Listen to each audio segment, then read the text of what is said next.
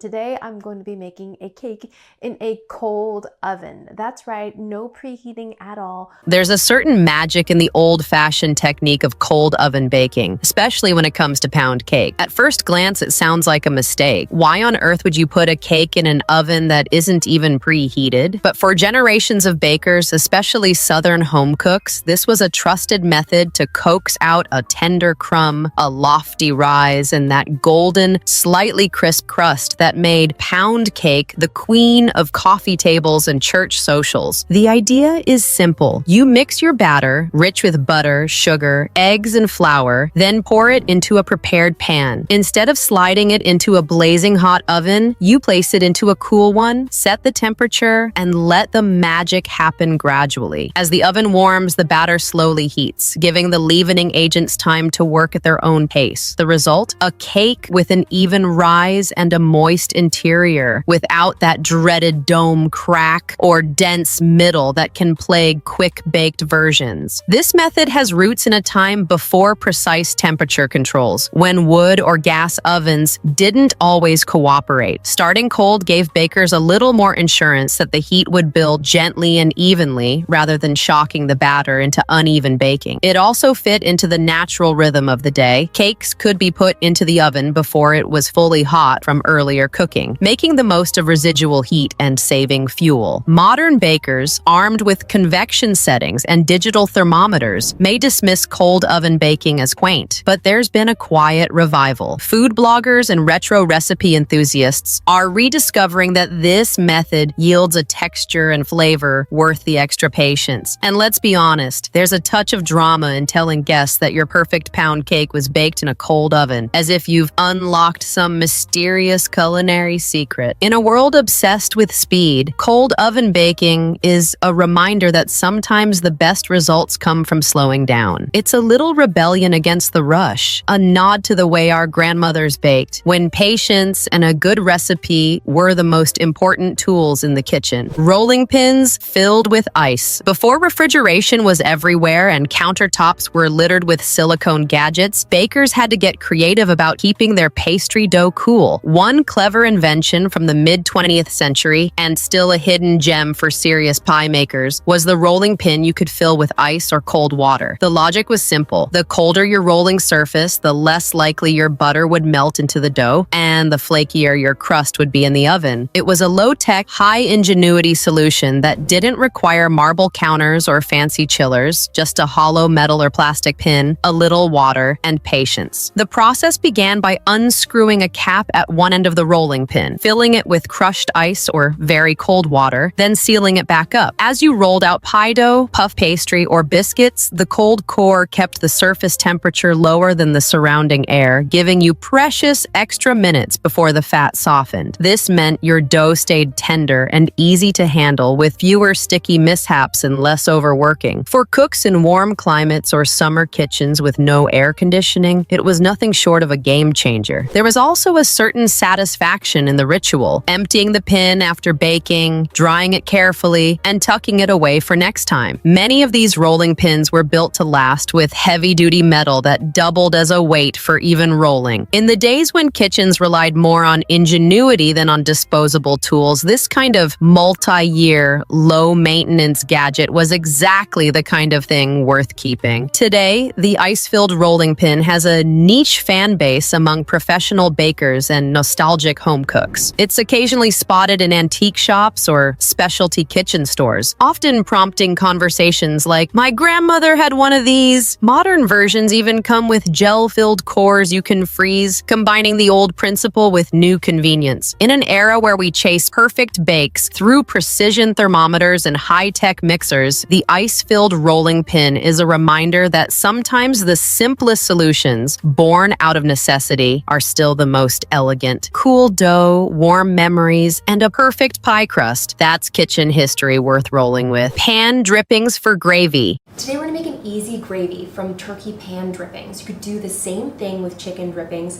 and it gives you a nice, rich, robust, voluptuous gravy that is silky smooth and not too heavy. Long before store-bought gravy packets lined supermarket shelves, the heart of any truly memorable roast dinner was found right there in the pan. Those caramelized bits stuck to the bottom, the shimmering layer of fat, the rich juices mingling together. Pan drippings weren't waste. They were liquid gold. Making gravy from them wasn't just a technique, it was a rite of passage for home cooks, a skill passed down with the same reverence as a family recipe. You didn't measure so much as feel your way through it, guided by sight, smell, and a wooden spoon. The process began the moment the roast, whether chicken, beef, or pork, came out of the oven. The cook would tilt the pan to separate some of the fat, keeping just enough to blend with a spoonful of flour. This was the magic step, stirring the flour into the drippings to form a golden brown roux, which not only thickened the gravy but deepened its flavor. Then came the liquid, maybe water if times were lean, maybe broth or wine if it was Sunday best, slowly whisked in until the sauce smoothed out into a glossy, pourable richness. The beauty was in its adaptability. Pan drippings absorbed the essence of whatever meat was cooked, so every batch was a little different, tailored by the day's roast. This wasn't just about flavor, it was about thrift. Using pan drippings meant nothing went to waste, a core principle in kitchens where frugality was as important as taste. And there was pride in rescuing those browned bits from the pan, coaxing them into a sauce that tied the whole meal together. In some homes, gravy made from anything else was seen as an inferior imitation, missing the soul only drippings could provide. Today, as more people return to scratch cooking, the art of pan-dripping gravy is quietly regaining its place. Food bloggers sing its praises, cooking shows revive the method, and younger cooks discover that no packet can replicate the depth and aroma that rises from a real roasting pan. It's a simple, sensory ritual, a little sizzle, a swirl of the spoon, and suddenly, a roast dinner transforms into something unforgettable. Toasting flour before baking. Long before celebrity chefs started touting nutty depth and enhanced complexity in baked goods, there was a quiet little trick tucked into the repertoires of seasoned home bakers: toasting the flour. It's not flashy, no whirring stand mixers or dramatic flambés, but it's the kind of old-fashioned step that changes everything without drawing attention to itself. The idea is simple. Before it ever meets butter, sugar, or eggs, flour gets a gentle heat treatment in a skillet or oven, coaxing out aromas that raw flour never reveals. In many kitchens, this wasn't just for flavor, it was tradition. In certain European and Appalachian recipes, toasting flour gave pastries a heartier, almost caramelized undertone. In Depression-era households, it could even help disguise lower-quality flour, adding depth to humble breads and cookies. The process was slow and watchful, a cast-iron skillet over low heat. Flour stirred and smoothed with the back of a spoon until it shifted from pale white to a warm beige, the smell changing from bland to almost nutty. It was a scent that told you something good was coming. charming, even if the ingredients themselves were simple. This technique had practical benefits too. Toasting flour reduced its raw taste, something especially helpful for no-bake treats or gravies. It could slightly dry out the flour, giving baked goods a firmer crumb and making pastries crisper. Bakers in humid climates appreciated how it tamed moisture, especially when storing flour for long periods in less than airtight containers. In other words, it was part flavor boost, part kitchen insurance policy. Somewhere along the way, the trick slipped into obscurity. Convenience and speed replaced quiet preparatory steps. But as more modern bakers rediscover heritage recipes, toasting flour is making a small but steady comeback. It's showing up in brownie recipes, artisan bread blogs, and even upscale bakeries where toasted flour cookies fetch gourmet prices. It's a reminder that sometimes the difference between good and wow is as small as a few extra minutes at the stove. No fancy equipment, no expensive ingredients, just the humble patience to stand over a pan and let the flour tell you when it's ready. The old bakers knew it, and in 2025, more of us are finally listening. Vanilla sugar in a jar. I'm Ginny, and today I'm going to show you how to make vanilla sugar.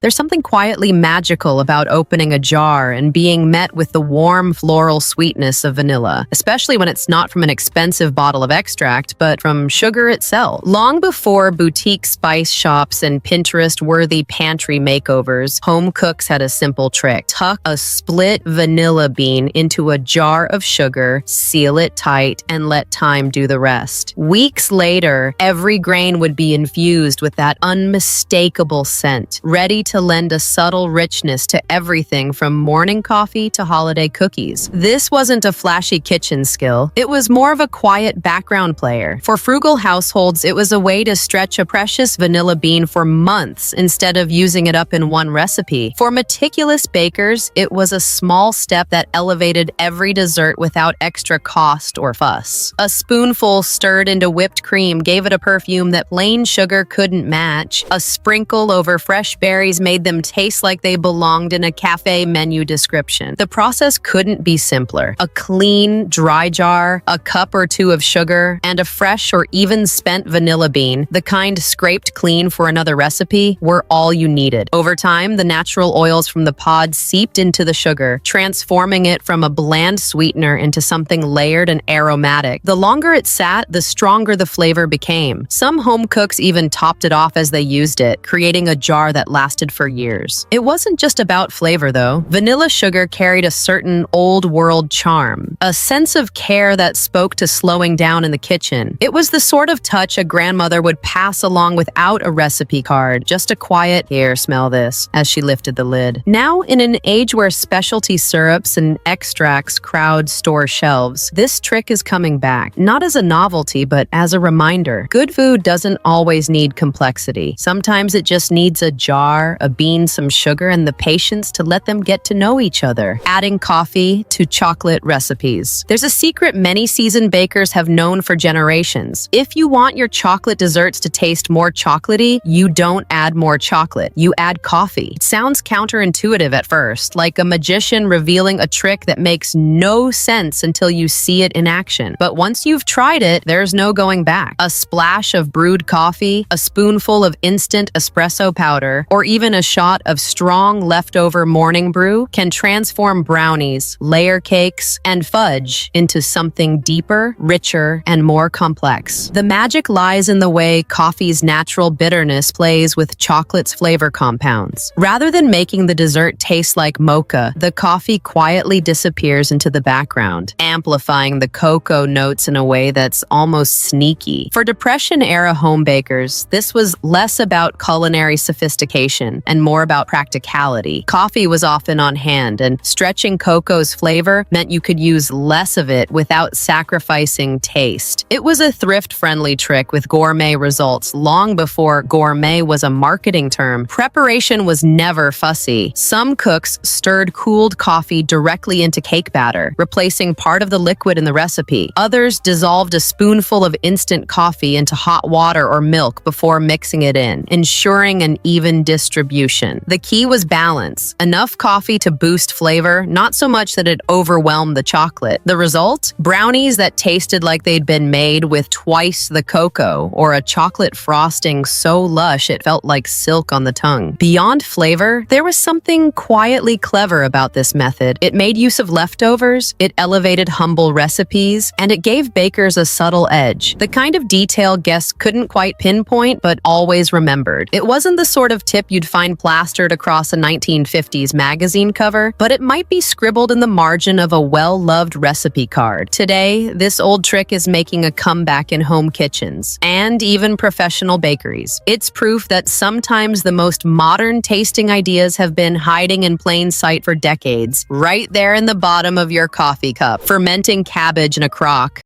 Some things just do better with age. And I'm not talking about Keanu Reeves. I'm talking about cabbage.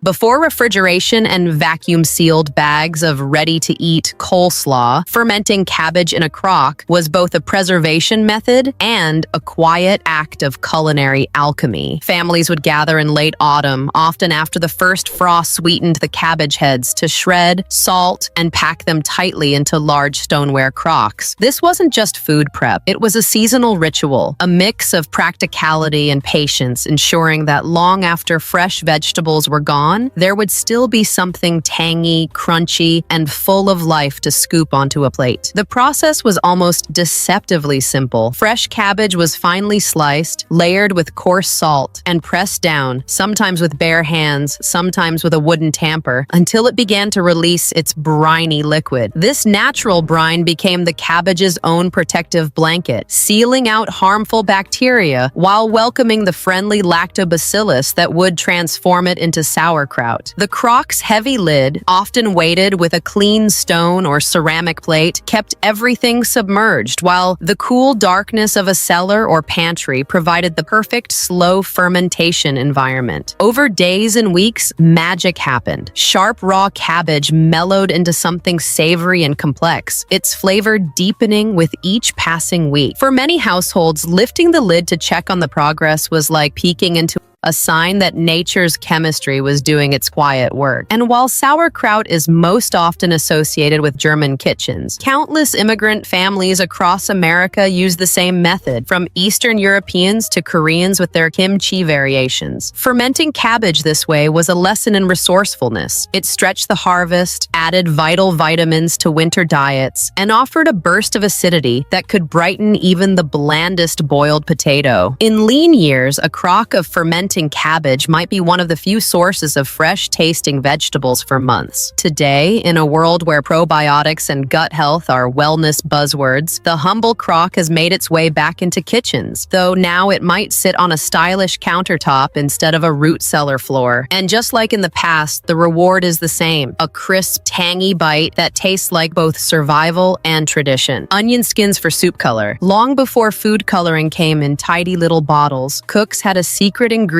hiding in plain sight: the papery skins of onions. What most people tossed in the trash or straight to the compost was once treasured in kitchens as a natural, zero-cost way to deepen the color of broths and soups. It was a trick born of necessity, practiced by frugal home cooks, wartime households, and anyone who knew that a pot of soup should look as good as it tastes. The process was as unassuming as it was brilliant. Whenever onions were peeled for cooking, the skins weren't discarded. Instead, they were set aside in a small jar or tin, often kept near the stove. Then, when a pot of soup or stock was simmering, a handful of those golden brown husks would be tossed in, turning the liquid a rich amber hue. In chicken broth, it made the color look deeper and more appetizing. In vegetable soups, it gave the illusion of long, slow cooking, even if the meal came together quickly. This wasn't just about appearances. Onion skins hold subtle flavor, a gentle earthiness that whispers rather than shouts, complementing the other ingredients without overpowering them. Some cooks swore it made their broths taste more complete, almost like the difference between black and white and full color in a photograph. And because the skins contain antioxidants like quercetin, they added a quiet nutritional boost as well. It was the kind of kitchen wisdom that came from making the most of what was on hand. In eras when waste was frowned upon, whether due to economic hardship or sheer practicality. Onion skins were too valuable to throw away. They were free, they were effective, and they turned a humble weekday soup into something that looked ready for Sunday dinner. Today, the trick is resurfacing among zero-waste cooks, homesteaders, and food bloggers eager to revive grandma's kitchen hacks. Modern recipes might suggest straining the skins out before serving, but the principle is unchanged. Beauty and thrift can share the same pot. And the next time you peel an onion, you might think twice before sweeping those papery skins into the bin. They might just be your soup's best-kept secret. Napkin folding as centerpiece. Before flower deliveries and Pinterest boards dictated the look of a dining table, a well-folded napkin could be the showstopper. It was a subtle art, one that turned an everyday meal into something special without spending a cent. In the mid-20th century and even earlier, the host's ability to transform plain squares of fabric into fawn, swans, or intricate pleats was as much a sign of care as the roast in the oven. Napkin folding wasn't just about tidiness, it was part of the theater of dining. This tradition thrived in an era when setting the table was considered as important as cooking the meal itself. Housewives and hostesses had entire mental catalogs of folds for different occasions. A crisp bishop's hat for Sunday dinner, a water lily for spring luncheons, or the ever-reliable standing fan for a touch of drama. A beautifully folded napkin told guests they were worth the extra effort even if the menu was humble. It also doubled as the centerpiece, meaning you didn't have to spend money on flowers or elaborate decor. The magic lay in the transformation. A soft, limp square of cloth, when given a few practiced folds, could stand tall or bloom like a flower in the center of each plate. In homes where frugality was second nature, napkin folding was decoration, entertainment, and even a little bit of status display, all without leaving the kitchen. For children, learning the folds became a rite of passage, a way to help set the table that felt like playing with origami. While the art faded in many households with the rise of paper napkins and casual dining, it never truly disappeared. Hotels and fine restaurants kept the tradition alive, and now it's seeing a quiet revival. Minimalist entertainers love it for its cost-free elegance, and social media has rediscovered it as a quick way to impress guests. Napkin folding reminds us that beauty at the table doesn't have to come from store-bought things. Sometimes it's simply about taking what you already have and shaping it into something that makes people pause and smile before they take their first bite. That's a tradition worth unfolding again. Cake plate, inversion for moistness. Long before airtight containers and plastic wrap became pantry staples, home bakers had their own clever way of keeping cakes tender and fresh. The cake plate inversion. It was a trick passed down quietly in kitchens, often learned by watching a grandmother or mother handle a warm, fragrant cake fresh from the oven. The idea was beautifully simple. Once the cake had cooled enough to handle without damage, it was placed upside down on its serving plate or a clean platter, sometimes with the baking pan still loosely covering it. This gentle inversion wasn't about showing off the cake's bottom. It was about sealing in moisture. By resting the cake upside down, gravity worked in its favor, redistributing the steam and soft crumb from the center toward the top. Instead of escaping into the air, that moisture stayed trapped within, keeping the cake tender for hours, or even days. It was particularly common with sponge cakes, pound cakes, and single-layer bakes that didn't have heavy frostings to lock in freshness. Some bakers took the method further, covering the inverted cake with a large mixing bowl to create a makeshift dome, a kind of early food preservation trick. This mini greenhouse effect meant the cake stayed as pillowy and fragrant on day 2 as it had been right out of the oven. The result was especially welcome in eras when baking was a once-a-week task and treats had to last. In households where nothing went to waste, the cake plate inversion was just another part of the unspoken kitchen logic. Use the tools you have, rely on physics, and don't let your hard work dry out. It also added an element of anticipation. Guests might not see the cake in all its glory until the last moment when it was turned upright for slicing. Today, with all our modern gadgets, the method still works as flawlessly as ever. It's a small, nearly effortless step that gives you the kind of bakery-quality texture people assume takes expensive storage solutions. Sometimes, the old ways survive not just out of nostalgia, but because they remain the smartest smartest way to do things. A moist cake, after all, never goes out of style. Lemon wedges in water pitchers. There was a time when a simple glass of water could feel like an act of hospitality, and more often than not, that came in the form of a water pitcher with floating lemon wedges. This small touch turned an everyday drink into something with a bit of sparkle, a quiet signal to guests that their comfort mattered. In the mid-century home where dinner parties were intimate and even casual lunches had a sense of occasion, a pitcher on the table wasn't left plain. A few slices of bright, fragrant lemon transformed it from a necessity into a refreshment worth savoring. The beauty of this habit was its simplicity. Lemons were inexpensive, available year-round in most grocery stores, and could stretch their usefulness far beyond cooking. A single fruit could perfume a whole pitcher, its oils releasing a light citrus aroma that made the water taste fresher and feel somehow cleaner. Hosts didn't need fancy drink recipes or colorful cocktails to make an impression. This was a form of understated elegance, the kind that didn't require extra work but left a lasting memory. The habit also carried a bit of practical wisdom. Lemon wedges offered a subtle boost of flavor without sugar or additives, encouraging people, especially children, to drink more water. For those accustomed to well water or tap water with mineral flavors, the citrus cut through any aftertaste. In summer, the combination of cool water and lemon was a welcome relief from the heat. In winter, it brought a hint of sunshine to the table. Presentation mattered too. The sight of golden wedges bobbing in crystal clear water gave the table a lift, adding color without the cost of flowers or elaborate centerpieces. It was as much about visual pleasure as taste, an easy way to make the everyday feel special. While bottled flavored waters and sparkling sodas have taken center stage, the lemon and water tradition still lingers in restaurants and at gatherings where the host knows the value of small details. It's proof that elegance doesn't have to be complicated or expensive. Sometimes it's just a slice of lemon and the thoughtfulness behind it that makes all the difference.